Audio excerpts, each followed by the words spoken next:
sing the thunder song. Wait. When you hear the sound of thunder, don't you get too scared. Just grab your thunder buddy and say these magic words. Hello and welcome back to another edition of the Thunder Buddies podcast, playoff edition, post-game 3 Warriors, pre-game 4. Special guest in studio, first time, Nate Duncan. He of the Dunked On podcast, great podcast he does, cap expert, X's and O's guy. What's your favorite part of basketball? The minutia of, the cap and stuff, or actually like X's and O's of the game? Probably X's and O's. I love the cap stuff too, and as a lawyer, I figured that was my best way to kind of get in to the business and make a name for myself. But I just love watching games, breaking them down. That's figuring out who's good, why teams win. That's the most fun part of basketball to me. You played, right? Just in high school, nothing too extensive. I unfortunately weighed about 60 pounds less back when I was in high school, and so undersized forward. Yeah, well, undersized. 6'6", 170 was not quite ready for the paint wars, unfortunately. Yeah, no. I'm glad to have you in today, especially because the story today. It almost feels like Thunder Mavericks series to me when it was like Villanueva and the dancing, because nobody wanted to talk really about what was going on the floor. But because now it's become the Draymond Green kick today. But can we talk about how the Thunder won by 40 points and now that happened? Yes, exactly. This is a good day for that because everyone else is discussing that. Actually, what happened? It's crazy. I mean, I heard you talking about earlier. I mean, you're as stunned as anyone. I mean, that was a Thunder up 41 on this Warriors team in the third quarter. Yeah, it was such a break from the patterns that we've seen from these teams playing, right? The Thunder, every time they had gone small, they were terrible. And that Warriors unit with Green at center really had been effective again. The conventional wisdom was the Thunder have to go big. They got to beat them up on the offensive glass. The Thunder also really had not been able to get to the rim and finish effectively. They hadn't been able to get out on the fast break.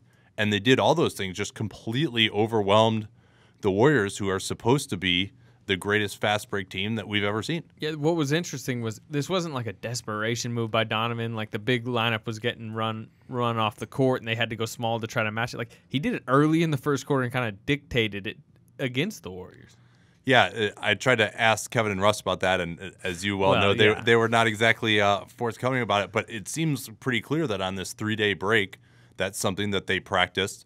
That I think that they felt like by going small, they could really minimize what the Warriors were doing with not guarding Robertson, that you now have more space around him, effectively playing him at the 4. There's more space for him to cut when they're not guarding him. The floor is more spread out, and he just seems to have more confidence, shoot better at home anyway. And I think the fast breaks, they realized that they weren't going to be able to beat the Warriors' set defense, or at least hadn't succeeded in it, and so they're like, we're going to just run it down their throats at every opportunity. It was awesome. Yeah, you mentioned it there. It's Robertson shooting better at home. He had the closeout game against the Spurs. It's weird. I feel like maybe Donovan figures it's way better to go small at home because it's about energy and activity, and you do that so much better when the crowd's behind you, in a sense where. Golden State, he mainly just stayed big. It worked in Game 1, didn't really in Game 2. I'm not sure if the small ball would have worked in Oracle. But, maybe that was part of his decision there. First of all, what did you think of the crowd? This is the first time you ever covered a game here, right? Yeah, it is. And I'd been already cautioning that for whatever reason, the Warriors crowd, which had been the best that I experienced, at least in the regular season, I've probably been to 20 arenas or so at this point. With the streak, too, is probably really good. Oh, yeah, but, even before that, I've been there covering games there for 3 years now, and even when they were bad, the crowd was way better than they had a right to be. And for some reason, starting with the Game 5 of the Portland series, they just haven't been as good there, and I don't know why that is. They're like, oh, it's the money. Well, there was plenty of money before, like during the 73rd win of the season game, the crowd was like melting my face off during that game. And so last night, it's a little hard to compare because you got a lot to cheer about during a 40-point blowout. Sure. But nonetheless, I thought that the Thunder crowd was far superior to what we saw in Games 1 and 2 at Oracle. I think the early tip in Oakland with the traffic, Bay Area traffic. Yeah, but that's another explanation. But it was great during the West Finals and the Finals last year too. So you can't really. I don't know what it is to explain it maybe it's just that Steph has, they only really get going for Steph, and he hasn't been as good. I don't have a great explanation. It's rare that someone as opinionated as me will say that, but it's hard to say the dynamics of the crowd. Where are you in the realm of sports on home crowds being overrated, underrated, properly rated? Seems like the NBA is one of the most important for that. I mean, as far as like MLB to me is like whatever. But the NBA in college basketball, it seems like because of how packed in it is, it just seems to really give a team advantage, whoever's at home. Yeah, I think to me, the crowd is all about playing hard, right? Like in a sport where playing hard is important, which baseball is a little bit, but not really that much. It's just so you're just so out there in the field and stuff in baseball. Yeah, and also in baseball, I think teams win home teams win 54% of the time, and a lot of that is just because they have the last at bat, so that's an advantage. And you see it a lot more in the referees are making calls all the time. Too, you can say that maybe that affects the crowd. You don't know how or the crowd affects them.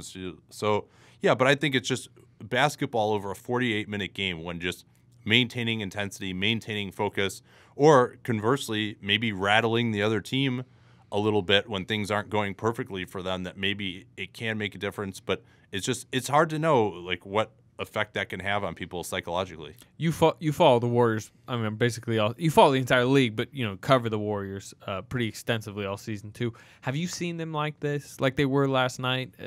Seemed they didn't have any answers. They went to the death lineup and got outscored 13-1 down the stretch. Seemed a little flustered. Yeah, it's been very rare. And Andrew Bogut said, they hadn't gotten their rears kicked like this in the Kerr era, basically throughout the entire game where they had no answers. And yeah, there are a couple things at the margins, but a lot of times when they're not playing well, it's just they don't have their best lineups out there. It's, kumbaya, Steve Kerr trying to get everyone involved. And here they tried their hardest and they just could not find any answers, and they lost in ways in which they don't normally lose. Now, I still thought, though, that the game had a somewhat similar tenor to that regular season game here, but the difference was that Steph was dropping 20 points a half. Yeah. And I don't think that he still is quite right. When the Thunder are just going to lose him, yeah, he'll still be deadly. He missed a couple wide open threes early last night. The whole team did. The Warriors were, Yeah, I actually thought the Warriors were outplaying them up until, the 40-40. Should have been probably 48-40 Warriors or something like that. Yeah, I thought so too. That I thought that their offense was really working well. I didn't think the Thunder were defending extremely well, but then they really got their switching on point. They went again to the small lineup, and when they do that, I thought the big variable in this series was going to be the Thunder defense. When they're locked in, then the Warriors have to make these kind of Herculean one-on-one plays, or they have to do so much movement to where they finally open up a back door late in the possession or something like that. They just make it a lot harder.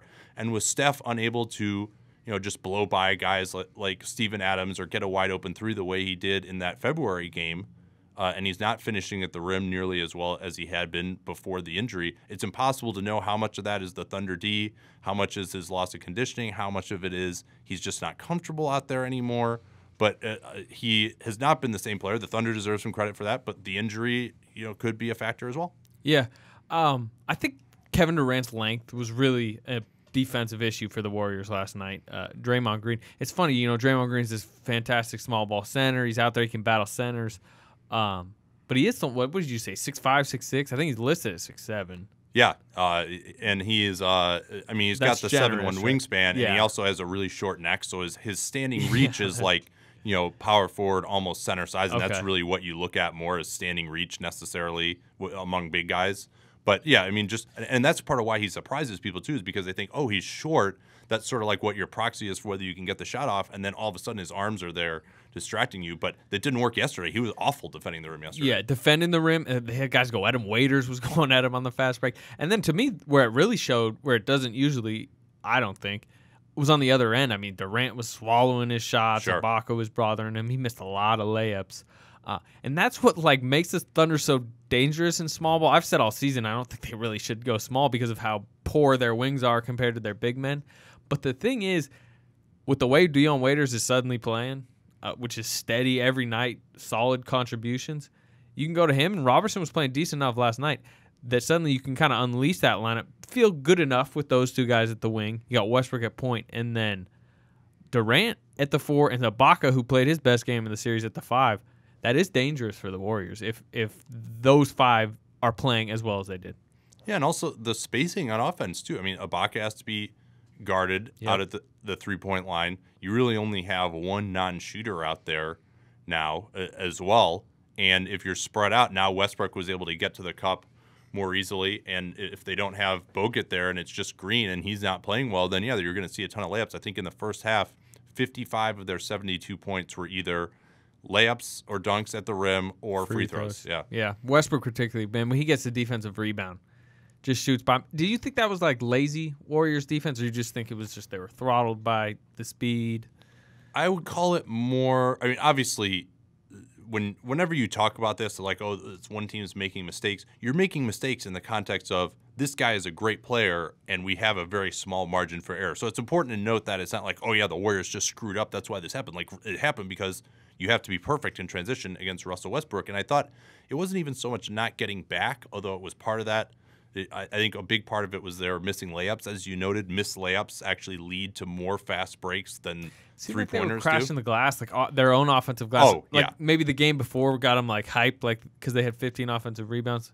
Because you do that, I mean, you leave yourself susceptible. Well, and it's not you can crash in an intelligent way, but then it was, oh, you've already got the rebound. Now I'm going to like stand around and try to harass the outlet, which, you know, when you're tired, it's more convenient to kind of do that and look like you're hustling rather than just sprinting back, which is like actual hustle, which helps. So I think they did a lot of that. I mean, there was just the Anderson Varejao, I'm going to foul you, Russell Westbrook, 95 feet from the basket. Okay, what was the worst foul? The one you mentioned, Varejao, 95 feet, trying to like pick Russell Westbrook in the bonus. That's dumb at any time, but especially when you're in the bonus. Or Draymond Green, a second before halftime, fouls Russell Westbrook 40 feet, slaps him on the arm. At least we've seen the second foul, the Draymond Green foul, get committed fairly often, you know, and Westbrook had to sell the call. Like, I'm sorry, Anderson Varejao, you're 33 years old. You're not going to steal the ball from behind from Russell Westbrook. So how about you just get back on defense? Yeah. That's probably a better idea. Yeah, no, it was strange. I mean, and there was times, as you mentioned, they kind of got back, but they were lazy. I remember there's one where Westbrook's just bringing it up, and, you know, Sean Livingston and Bogut are in fine position to defend him, but he just goes right through him. I mean, those are two good defenders, typically. Yeah. So... Yeah, I mean, and Livingston is, you know, Russ, when he has a head of steam, when he can just make one move and beat you, you know, whether it's a Euro step, whether it's a hard crossover, you got to kind of keep him from getting that head of steam up. And in some ways, it almost makes more sense to pressure him full court than to let him get a head of steam back up, because then when you're on your heels, you're kind of dead. And in previous games, they had enough at the rim, but you mentioned Livingston and Bogut. Livingston has been totally ineffective on both ends in this series. Other than he had some nice moments on Durant. For him. He guards Durant okay, but they don't have anybody that he can just feast on in the post. Yep. Like they got kind of powerful guards with Russ and Dion, and you know they've even thrown their bigs on him at times when they're big, even Canner. Where are you at with this series right now? I mean, is it like you still want to lean towards the Warriors because they're the 73-win team, and you know they've been here, they've been down 2-1. Are you kind of like, I have no idea, or are you tilting towards OKC because of how they're playing? I thought that I'm going to tilt towards OKC because we still haven't seen it yet from Steph. We haven't seen the MVP performance. The reason that the Warriors won 73 games, the reason they'd be favored over anybody they played is that he had one of the greatest offensive seasons in NBA history this year. He has not been playing at that level, and so we have not seen that from him since the injury. Even the games that he had against Portland, just subjectively watching him, he doesn't physically look like he's achieving the same separation. And that Portland is not a good defensive team. Where do you think it shows most when he's trying? Like, because he hasn't really been getting to the rim at all. Right. You think that's kind of where it is? He just, whether it's either going back and forth, creating separation, especially against bigs, splitting the pick and roll, and then getting that finishing at the rim, whether it's just a lack of freedom that he feels because he doesn't want to come down wrong on that leg, whether it's just he doesn't trust it yet, or he's just isn't quite getting as much separation. I think that's the biggest thing, and that, you know, they felt like they can do okay switching on it. And it's been great Thunder defense too. I want to take a single thing away from the way they've played, but it's now been, you know, 6-7 games or whatever it's been of him since 5 games, I guess, of him not looking like that guy. And if he's not the best offensive player on the floor, I think the Warriors are going to lose this series. Yeah. You've been critical, in a fair sense, of the Thunder this season. Look, they got way more talent than 55 wins. Donovan was adjusting, first-year head coach. I think people kind of underrate the factor of coaches getting better. But how shocked are you of this playoff run? Because, I mean, I'm still sitting here, like, remembering sitting in mid-March watching this team fumble it around and lose to the Timberwolves at home and blow lead after lead. And so many of their players have gotten better, but it's still shocking that this is the same team that I was watching 2 months ago. Well, I guess you could say this is a feather in the cap for the idea that performance in close games can be overrated. Yeah. Or that the regular season at times can be a little overrated. Yeah, that might be true too. And I think they definitely showed during the regular season, those games against the Warriors being a perfect example. I always thought that they would be a tougher matchup for Golden State than San Antonio. I didn't think that they were going to beat San Antonio just because the fundamentals of the regular season really, can usually predict who's going to win a series unless there's been something different in the head-to-head matchup during the season. So, and I also thought that Pop actually could have coached a little bit better of a series, no doubt, in that series, which we haven't heard much of. But so I'm not shocked by this. I thought that just the number one thing was that they didn't move the ball enough and that they weren't consistent enough defensively. And the not moving the ball thing hasn't changed at all. I think that they're just, when they've been killing people, they've been doing it in transition or just with great individual performances or on the boards, as they did against San Antonio. But the defense has been much better. After that first game against the Spurs, where they were awful, and we saw a little bit of them being awful second half against the Warriors too, but it's been consistent enough that now they are just a really, really difficult nut to crack for anybody trying to score on them at this point. Where were you at with them coming into the season? I had them because they made the risky moves, yeah. the Canner match, Waiters was on the last year of his deal. Obviously, they made that trade 2 Januaries ago. Legit contenders in your mind, and then they disappointed, or did the regular season kind of go how you expected? I thought KD was going to be the MVP. I thought that his 2014 was better than anybody had in 2015, and I didn't see what Steph was going to do this year at all. I mean, I thought he might get a little bit better, but that was obviously incredible. And so, but he was right back at the level pretty much that he was in 2014. Maybe not quite as explosive at the rim as he's getting into his late 20s now.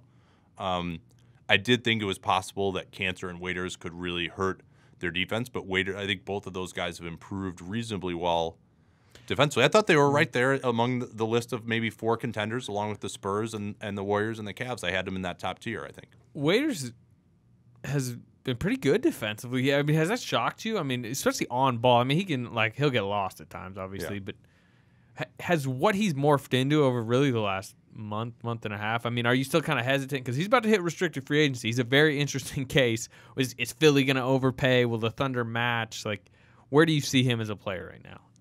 Well, I think he is very important to what they're doing defensively, because if you switch with him and with Russ, too, those guys, it's not easy meat for most bigger 4 guys, men or 3 men in this league if you switch with them. And that opens up a lot because, normally the Warriors, for example, have Draymond Green can get down in the post against the other team's point guard if you switch with him and stuff.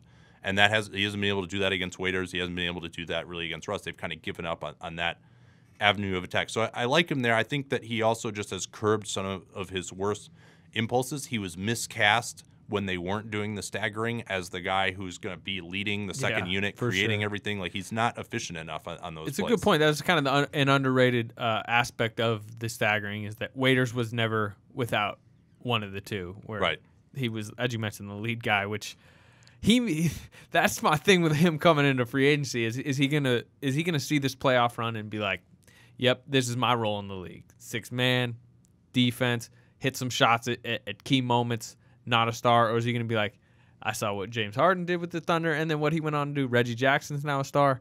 This was my moment to find myself. Now I'm going to go be the Sixers starting 2 guard and leading scorer. Well, I mean, the Thunder obviously can match on him.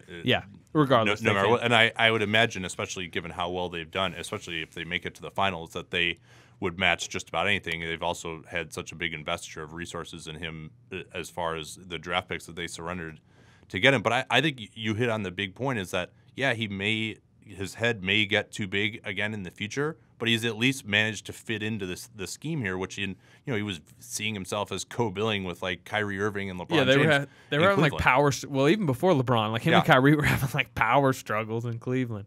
Yeah, so he's been able to embrace his role well enough here to be effective, and he's not taking bad long twos. He's not taking these crazy forays to the rim where he turns it over or throws up a low percentage layup. And now, I mean, he doesn't make mistakes anymore, and even defensively as well. Yeah. Maybe he's not unbelievable like help defense, but he's not losing his man all the time. But he's not on Vine every night, right? Yeah, he used to, in Cleveland. I wrote a whole piece about how good he was, and one of his big things was that he would just lost shooters all the time, and he doesn't do that anymore. And part of that is because they're saying, all right, you go guard Klay Thompson and just don't leave him. You guarded Kawhi a lot in the Spurs series. Yeah. No, it's there's like so many layers to why the Thunder suddenly looks like this team, which I think Steven Adams is probably the biggest. What he's become, but I mean, Waiters, what he's become in these playoffs is maybe as important just because of how thin they were on the wing. Like they've always needed this guy since Harden left. Well, I mean, Reggie, was it for a little bit, not both ways with Reggie. I mean, is that the key to this playoff run, that they finally kind of have this guard that's at least playable? I think that's definitely been part of it, and just the fact, I think just their defensive communication just having been so much better since Game 1 of the Spurs series, and he's been a part of that. I wouldn't go crazy overrating him because what was always so galling about their inability to acquire a two-way player on the wing is that anyone who could do any of those things at a semi-decent level, I mean, he's not some like awesome spot-up shooter. He's not like getting to the rim a ton or playmaking. That's like theoretically what he was supposed to be doing.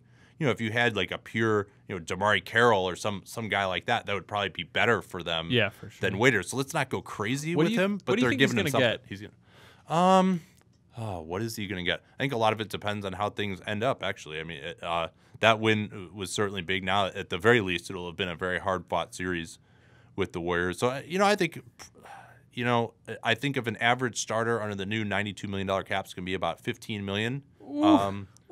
That's just an average starter. Right. It's crazy. So it depends whether if you see him at that level, if other teams see him just like at Enes that level. Kanter, only one team's really got to in the restricted free agency. Man. Yeah, and you could even see it being another situation where arguably the Blazers made that offer to kind of mess with the Thunder a little bit, and there's no reason why there's going to be 10 teams that have that space this year. See him, for some reason, it's just I see him Philly. He's a Philly boy. I just feel like he's going to sign a big deal there, and Thunder will probably match it. But to me, if he signed in Philly, that would signal to me that where his mind's at, where it's like, I'm going to go be that guy. Yeah, well, I don't know about that. I think, he's signing where he can just to force the Thunder to match. I think that, Enes Kanter, if anything, he's another guy who was deemed to have attitude problems in Utah, wasn't starting. He actually, no doubt had him. Yeah, he now that he's gotten paid, he's actually embraced his role as well. We haven't heard any of the carping from him or stuff, the bad teammate stuff that we heard in Utah. So maybe that's another great transformation for this Thunder culture that we hear so much about. Yeah, where are you at with him? Because I mean, huge in the Mavericks series, but it's Mavericks. A bad front line that he just pummeled. Surprisingly, very effective against the Spurs. Obviously, was part of that Twin Tower lineup that kind of tilted the series. I mean, he's been an issue in this series, but Donovan's went away from him. So if he's not affecting the Thunder because he's not playing that much in the series, is he suddenly a pretty good signing because he's kind of got him to this point and potentially could, if they got to the finals, can be a factor? I always looked at it as the opportunity cost, right? These guys have been okay, certainly. They've each had their moments in these playoffs. I agree with you that he hasn't been that great for defensively against the Warriors. But to me, it was, all right, you're going to give up a first-round pick for Waiters. You're going to give up a first-round pick for Kanter. And now you're committing all this space as well that I think they could have done better with those rather than – they also traded away Reggie Jackson as well to get them. And now they did get Augustin, they did get Singler. Neither of those worked out. I think I actually thought those were decent moves. Singler, who knows what's going on with him? But, yeah. That's a great question. Yeah, let's not get derailed here. I mean, yeah. we'll have the 3 more guaranteed years of his contract to discuss him. Yeah. after this one, because he's not going to play it all. Josh in these Eustace playoffs. may be trying to snag his minor minutes next season. Do you think what do they think of him at this point? His D-League numbers have been awful. Yeah, Eustace. It's really surprising because I mean, we can go back and listen to my podcast in the beginning of the season. I'm sitting there saying I'm not sure he'll play an NBA minute ever. You mentioned the D-League stats were awful. About middle of this season that he started doing some things hitting multiple threes a game, and he's never gonna be a stats guy, but you just wanted to see him hit at least 38% from 3 or something in the D-League. He started doing that, but you still don't think anything of it. But then they started sitting guys late in the season. I don't know if you saw the games, but he came in he was hitting threes. And I was actually at the game shots. They played in Portland, so yeah, I think he actually played okay in that. Yeah, I think, game, as I recall, the Ennis Cantor 30 and 20. 33-20 for where they're like, all right, slow down, Ennis. We don't want to we want these guys to win. We don't want them to be the 6th seed and have to actually play these guys. Yeah, no, let's take Dallas. Thanks. The revenge game for Cantor against his former team for 3 days. No, but I mean, yeah, he was rising to block shots, and his form, he looks like an absolute athlete. I mean, if you see him, he's 6'8", he's built. He was a shot block king at Stanford. Can shoot it, but I mean, I don't know. I mean, is he a candidate to get his rookie option decline? No, no. That would be just admitting failure too early, probably. Huh? Yeah, and the thing is because they're going to have all these high money guys next year. Yeah. I mean, you're going to need your 14th, 15th man to make minimum rookie deal money anyway. So he'll be on the roster. And the truth is, Singler's making what he's making, and Houston's making basically nothing. I would go into camp next year. I think that's a discussion. I think the Thunder would prefer it to be Singler because of the money they're committed to him. But Houston, and it's such a small sample size, so I don't want to sit here and say for sure, but he's just looked better in his very minor minutes I've seen him, which is not he's looked better than Kyle Singler, who's looked like maybe one of the worst rotation players in the league. Yeah, and to be clear, for people who don't or are not cap dorks, the way it works is if you decline his option, then he's still on the team next year. It's just his next year of his rookie contract, the 3rd year of the 4th year that you have him, would no longer be guaranteed. Oh yeah. That's right. Is what I was thinking of. But, yeah, that's interesting. I would just keep him. They saw enough to think something of Yeah. him. He's making $1 million. It's basically the minimum salary at this point anyway. So Yeah. they probably would. But I was just sort of wondering what the organization thinks of him at this point. Steven Adams, has your ceiling on what you thought he could become just skyrocketed in the last month? I always thought he was really good, and in very fact, good year. I mean, if you remember back to that 2014 series against the Spurs that they ended up losing, he was actually really awesome in that series. And remember when Serge got hurt with the calf in the Clippers series? He got hurt in Game 6, early in Game 6. Steven, as a rookie, played 40 minutes in that closeout game at LA, played well, so you're right. And then, the punch from Zach Randolph in those playoffs. Yeah, no, I mean, I think he has a ton of athleticism. I think that he could be a guy who can post up a little bit. Maybe you don't go to him against a true center, but he's got some really quick spin moves. You see him working out before the game. That it's impressive, the level of coordination that he has. His floater game is improving. One of the things I really was looking for him this year was he actually didn't shoot that great of a percentage around the rim, and he's worked on that. He has increased that quite a bit with the easy chances that he gets set up. He's an alley-oop threat on the pick and roll, that he gets that vertical spacing that sucks in the backside of the defense on a pick and roll. I think he can be great. I mean, he could be a guy who's going to be a $20 million a year player in this league. All defensive team type player, you think? It's possible, yeah, especially if just their overall team defense improves. Yeah, no, I mean, and we do not have that. I don't think he's on the level quite of Rudy Gobert. He might be a little bit behind maybe someone like Biyombo. Is not quite as quick a feet, but he's definitely on the next level. His ability to jump, being strong, being able to jump, and being able to move your feet, that is a rare combination for NBA bigs. And then he also plays hard. Yeah, I was going to say, I mean, that's probably, maybe one of his best skills is it doesn't seem like he takes a play off. Obviously, everyone will remember that Spurs Game 2 sequence he had where he was just kind of flying around. Donovan. Another thing that was just completely lost in like this stupid concern about the ref or the league or whatever. He made one of the great defensive plays of all time, and it's never going to be talked about now because Dion elbowed him, and the Spurs were supposedly disadvantaged, but they actually got a steal that they wouldn't have gotten if it had been called. And it was so dumb that Chris Webber went crazy about it on the broadcast, and now it was all anyone could talk about. Oh, the playoffs are hilarious, man. I mean, like each of these 3 series I've covered so far have had something. In the first series, it was the Charlie Villanueva dance interruption, and then the Cuban superstar thing happened. Obviously, the elbow, the late calls in the Spurs series. Now the Draymond kick. But for people who really want to dive into the game, it can get kind of annoying. But at the same time, I mean, that is what brings so many fans, is because it's such a soap opera. Well, it's also just the sort of thing that's easier to talk about during the off days. Steve Kerr was joking yesterday. We see him at shoot around at noon, and then 5 o'clock he speaks to the media again. Oh yeah, everything has changed in these 5. But people need sound bites. They need something to talk about to sort of keep your interest on the series in the off days. And so, all right, we're going to go back. We're going to Zapruder film this. And what's the league going to say? What's the last 2-minute report going to say? I mean, that's actually people say, oh, we shouldn't do the last 2-minute report. That's more news, more reason for people to cover the league. Like any publicity is good publicity in some ways, right? Yeah, for sure. Billy Donovan, what have you liked? What have you not liked in year 1? Well, the hope was that he was going to institute more movement of the ball, and that really is not something that we have seen. There's still very much station to station. At the very least, though, when they run their kind of simple set plays, they get into it fast. That's one thing. His compared ATOs to are pretty good too. Raptors.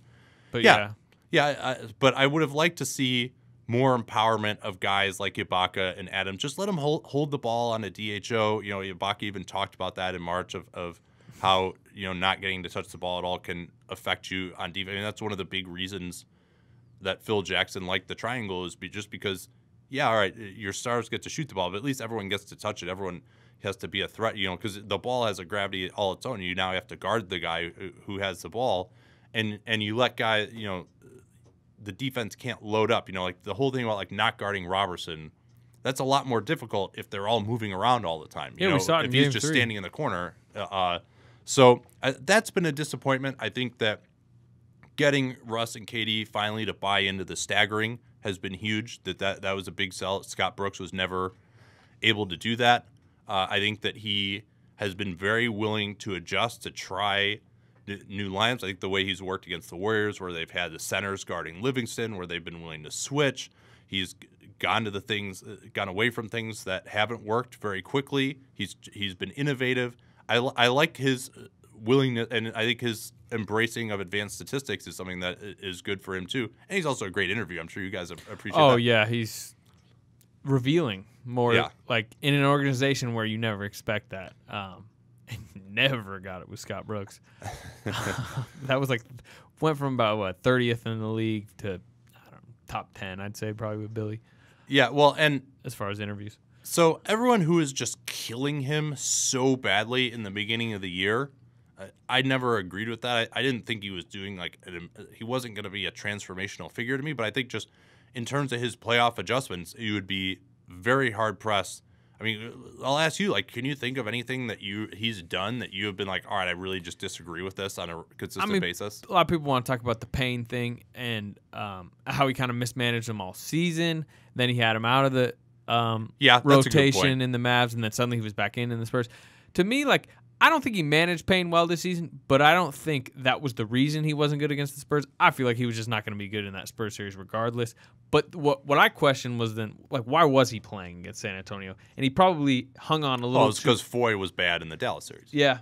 He probably hung on a little too long, but he made it in time. He made the adjustment back to Foy in time, and to be honest, Foy's actually been pretty steady since. Yeah, and I think maybe it did matter for Payne just because for him, he was just making a lot of dumb turnovers, a lot of deer in the headlights type of plays where, all right, if you just, hey, I'm used to this, I've been in big games, that could have, where he could settle down a little bit and be a little bit better. But I also think just that he was too small defensively as well, and just just not having a weak link is so important in the playoffs that maybe he wouldn't have worked out. And Morrow, too, is a guy I always felt like they could have maybe gotten more out of. They say he's really bad defensively, but, hey, maybe, like, good coaching could get him there and at least give him enough time or maybe just see if his shooting can completely overcome that. And, it's not like they were overflowing with all these awesome wing options this year that, like, just you couldn't not play these guys ahead of him. I would have liked to seen those guys get more time. And if it doesn't work out, it doesn't work out. But, especially once they were locked into the third seed, like 3 days after the season started, like you might as well do a little bit more experimenting. But you're right, that's getting into the weeds. I mean, we would be hard-pressed to find a lot of stuff, whereas when Brooks, that's our, big issue, then that's not a very huge There's issue. no, still playing Kendrick Perkins 4 games into the 2012 finals type of thing with Billy. Now let's tell it the other way. Do you think that his moves in these postseason have been overrated a little bit, like, the Twin Towers and the Spurs and kind of what he's done in the last few games? Now it seems like the opinion is, like, flipping, where it's like do you feel like he's been given too much credit or properly given credit for coaching well? Because he has coached well in the postseason, there's no doubt. Well, I think pretty much any neutral observer would say that he did a better job than Greg Popovich in round 2. Now, Popovich, it wasn't his best series. I think he is either the best or second best coach in the league because coaching is not just adjustment. It's not just the playoffs. Creating it's not the environment. Just the stuff we see. Yeah, it's teaching guys how to play from the beginning. It's getting the most out of guys. It's player development, which they've done an amazing job in San Antonio. So I still believe Pop is fantastic. But, to take the guy that is viewed as the all-time master and to do a better job than him, it's really difficult to say that he's not getting enough credit for that because he deserves it. That he outcoached a guy who's a great coach. As this Thunder team moves forward, assuming Durant signs the 1 year, because that to most people, especially now with what they've done in the playoffs, kind of seems like the most likely option. How do they keep this team together? And what kind of tweaks do you think they need to make, should make? Obviously, I think what happens the rest of these playoffs matters, but just retain all the guys you can. Because there's not that many avenues, right, to like add meaningful pieces. Yeah, there aren't. I think, and they also now are still out another first rounder as well to the Jazz this year and then 2 years from now. So any pick that they're going to trade is going to be 2020 at the earliest, which is maybe not as enticing for teams. But I think they still. You just go into next year. Maybe you use your mid-level exception on another wing something. piece. Yeah. So someone along those lines, a guy who could play a small ball forward, give you a little bit more versatility, a little bit more shooting. You're not going to find 3-and-D guys are very, very important now in the league. I think maybe another backup point guard option other than Payne in case he doesn't develop, but it's a really terrible backup point guard market. Yeah, I think they're just going to have to hope he does and just play. I think they should just play him 20 minutes a night every night next year. Struggles, whatever. Yeah, I really liked him coming out of Murray State. I think he can be pretty good, but Flashes he's just this year. But he's just got to get some more confidence and some more reps. I think, but yeah, there's not going to be anything too sexy available. Abrinish is maybe like the one guy that lingers, and I don't know if he'll ever even want to come over. But take me through that a little bit. Because he's got this buyout from what I've heard. The Thunder aren't worried about it. You know a lot more about probably that international transactions of that. But let's say he wanted to come over either this year or the year after. Like, is that how doable? Well, it all depends on what his buyout is. The way it works is NBA teams can pay $650,000 to an overseas team as part of a buyout. The rest of it comes out of whatever you are paying the player. I don't happen to know exactly what his buyout is. Your salary cap? Yeah, well, it just is. It's part of the player's salary, but then the player basically transfers it through to his club as a way of getting out of it. So the higher the buyout, the more you have to pay him basically to make it worth it for him to come over here, forgo his salary, still pay the other team, and still make a good living. Now, they are helped in that actually by the fact that he was a second-round pick. Otherwise, he'd be subject to the rookie scale for 3 years after he drafted. Because he was drafted in the second round, I think he was 30. Yeah, okay. So he and they'll be over the cap, assuming Durant returns, but they could use their mid-level exception which that almost certainly would be enough if they wanted to. That'll be $5.6 million. I can't imagine his buyout is large enough and his salary over there is large enough that wouldn't be worth his while.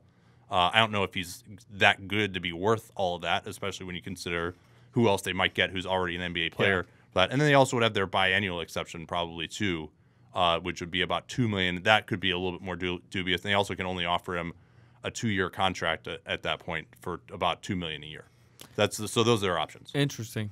It's going to be very interesting to see how this franchise looks in 2 years, especially now that you throw into the middle of it, they might win a championship at some point, or at least they're clearly competing for one. Just because you got Durant obviously coming up, Westbrook and Ibaka the year after, Adams and Robertson are up for extensions this summer. Waiters restricted. I mean, a lot of moving parts here. Well, if they just retain all these guys, or are they just going to be just playing a massive tax bill, it just seems? Yeah, I actually haven't done my episode yet for my podcast on like what their offseason could look like. I need to go back and look at the numbers out and have them off the top of my head for that. But yeah, I mean, I think once you start paying, if you're going to re-sign Ibaka at market rate, if you're going to re-sign Steven Adams or extend him, at market rate, I mean, that's going to be. I feel like Ibaka or Kanter's probably going to have to be. Yeah, would have to be moved sacrificed at some point. Yeah, and a lot of it depends just kind of on how everyone plays next year as well, and also obviously whether Katie or Russ stick around. And for Russ, he at 27 has maintained his athleticism better than a lot of point guards of his ilk, but that's going to start dropping off for sure in a year or two. I mean, he'll be 28 at the end of next year when his contract expires. He will be eligible for a huge contract, a 5-year contract that would probably be maybe $180 million or so, because the cap is supposed to go up again next year to about 107. So that could end up being a bad contract by the end of it when he's 32, 33, and he's not going to be able to play the way he's going to. I mean, I don't see him as a guy who's fascinating at 34. Whatever he is just going to be so interesting. Well, because I mean, I don't see him ever becoming an above-average three-point shooter. No, for example, unless you're in his own mind. Sharp shooter. Well, so what do you think happens tomorrow? By the way. Oh man, it's a good question. I don't see the Thunder coming out with a dud at home the rest of the playoffs. Like I just don't. Yeah. I don't think they're going to get blown out. But I also think we're still sitting here waiting on this Draymond Green news, which is interesting. Assuming he doesn't get suspended, I mean, I really like the Warriors are going to come out desperate, and this is a great team when desperate. I haven't looked at the line. I wouldn't be surprised if the Thunder were maybe like 2-3 point favorites. I mean, to me, it's very 50-50. But the way Durant looked, I thought was very encouraging for the Thunder, which was like he was attacking, wasn't settling for the lazy passes that kind of kill him. And when he's like he was yesterday, the Warriors just can't really do anything with him. Yeah, and a lot of it, again, was just the fast breaks situation. And the Warriors can definitely play better offensively. I thought that the Thunder defense wasn't that good for the first 18 minutes or so of the game. But then, and that Thunder run almost, I don't know whether to throw that out or not, as like something that just, it went crazy. I think you and keep it in your mind, but you don't ever think you're going to see it like that again. Yeah, I mean, that was one of the more amazing things, especially with how the crowd was, that I've ever experienced in terms of like departure from what my expectations were coming in. But this is the great thing about Game 4s, right? Like 2-2 after the home team is always historically a massive favorite. This Thunder team has actually won some Game 5s on the road in that situation against San Antonio, but still the Warriors would be pretty big favorites 2-2 with two of the last 3 games on their home floor. And if the Thunder win, then obviously it's 3-1, and they got a 90% chance of winning the series. Although 3-1 when you're the road team isn't quite as daunting as 3-1 when you're going. Yeah, when you're the home team, but it would be a very, very difficult for the Warriors to overcome. Yeah, and it would mean that the Thunder beat the Warriors when they were where you expect the Warriors' best crack tomorrow. You know what I mean? Like the Warriors don't lose 2 in a row when their backs are against the wall. They always win. So that's what makes me think like they're probably favor the Warriors a little bit tomorrow. But I mean, the way the Thunder's others are playing right now, I don't know. It's such a toss-up, which is fun. Yeah. I like toss-ups. I actually, if you put a gun to my head, I mean, I think it's very close to 50. I would put it like 52-48 Thunder tomorrow, just because, Stephen Curry has not shown since the injury that he can bail them out yet. It used to be, all right, even if they're not playing that well, Steph is going to be there, and you're not going to blow them out because Steph is, going to drop 35 on crazy efficiency, and he hasn't had one of those games yet against the Thunder, and really the only one where he's been that great was that first one where he came back, and even that was just going crazy at the end in overtime. He hasn't put a whole game together yet. Yeah, no, it's a good point, because I remember the Thunder game here when he hit the 40-footer to win it. Like, the Thunder played extremely well in that game. Like, that felt like the way they played in that game felt like what I've been watching for the past 6-7 games, and it just didn't matter because of what he did. And then the one difference I'd say is the Thunder kind of collapsed down the stretch like they had been during the season. They haven't been doing that lately, but we'll see. Thank you for coming on once again, Nate Duncan, Dunked On Podcast. You can find it on Twitter, you got it on iTunes. Nate Duncan NBA is the Twitter handle, and there's a link to it right there in my bio. It's probably the easiest way for people to find it. Check him out. You podcast like every night, right? I mean, basically. Yeah, Sunday through Thursday nights. Right after the games are over, so it's there for people in Central or Eastern time zone, and we do a lot of salary cap dorkery and hardcore breakdown. If you're really into the NBA, I definitely would suggest giving it a listen. All right, well, thanks, man. I appreciate it, appreciate you having me on. Yeah, wait, one last thing. How are you enjoying Oklahoma City? I didn't even ask. I've actually been to Oklahoma City many times. I've probably driven through every possible small road in Oklahoma you can, because I grew up in Chicago and we had family in New Mexico, so we would drive through Oklahoma every year. I've been enjoying myself so far. It's people are friendly. Crowd was great.